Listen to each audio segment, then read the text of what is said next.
क्या आपने कभी सोचा है कि लॉर्ड जगन्नाथ की आंखें इतनी बड़ी और गोल क्यों होती हैं?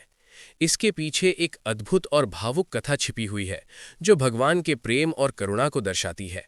बहुत समय पहले जब भगवान कृष्ण द्वारिका में अपने परिवार के साथ रहते थे, तब एक दिन उनकी बहन सुभद्रा और बड़े भाई बलभद्र उनके साथ बैठकर वृंदावन की पुरानी लीलाओं की बातें कर रहे थे।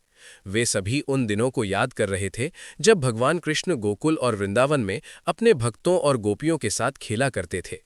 उसी समय माता रोहिणी वृंदावन की अद्भुत लीलाओं की कथा सुना रही थीं। उन्होंने बताया कि किस तरह गोपियां भगवान कृष्ण के प्रेम में पूरी तरह समर्पित थीं। ये कथा इतनी भावुक और दिव्य थी कि भगवान कृष्ण, बलभद्र और सुभद्रा तीनों उस कथा में पूरी तरह डूब गए। कहते हैं कि उस समय तीनों के मन में प्रेम और भक्ति का ऐसा भाव उमड़ा कि उनके शरीर में एक अद्भुत परिवर्तन होने लगा। उनकी आंखें आश्चर्य और प्रेम से बड़ी होती चली गईं। उनके हाथ पैर भी उस दिव्य भाव में स्थिर हो गए। उसी समय महान ऋषि नारद वहां पहुंचे। उन्होंने ये दिव्य रूप देखा और भगवान से प्रार्थना की, हे प्रभु, आपका ये अद्भुत प्रेममय रूप बहुत दिव्य है। कृपया कलयुग में भी भक्तों को इसी रूप में दर्शन दीजिए। भगवान ने उनकी प्रार्थना स्वीकार कर ली।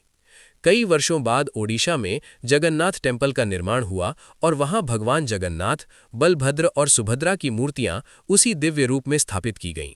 इसी कारण आज भी भगवान जगन्नाथ की आंखें बहुत बड़ी और गोल दिखाई देती हैं। ये आंखें दर्शाती हैं कि भगवान अपने भक्तों को हर समय देख रहे हैं और उनकी रक्षा कर रहे हैं।